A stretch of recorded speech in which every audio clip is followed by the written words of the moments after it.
मनसे नेते अमित ठाकरेंनी अनावरण केलेला शिवरायांचा पुतळा नवी मुंबई पालिकेनं पुन्हा झाकलेला आहे आणि गेल्या 4 महिन्यांपासून धूळ खात पडलेल्या छत्रपती शिवाजी महाराजांच्या पुतळ्याचं अमित ठाकरेंनी अनावरण केलेलं होतं। या प्रकरणी अमित ठाकरेंवर गुन्हा दाखल झालेला, तर मनसेचा पुन्हा गनिमी कावा करण्याचा इशारा आहे।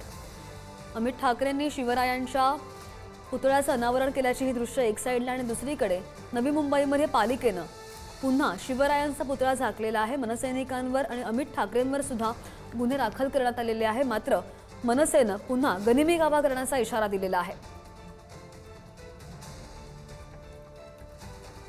दरोडेखोरांसारखं पोलीस बंदोबस्तात मध्यरात्री 3-3:30 ला येऊन परत एकदा नेरूळ जिथे छत्रपती शिवाजी महाराजांचं स्मारक आहे त्याला 15 फुटी जाळी लावून परत एकदा ते स्मारक बंदिस्त करण्याचं पाप नवी मुंबई महानगरपालिका प्रशासनाने केले।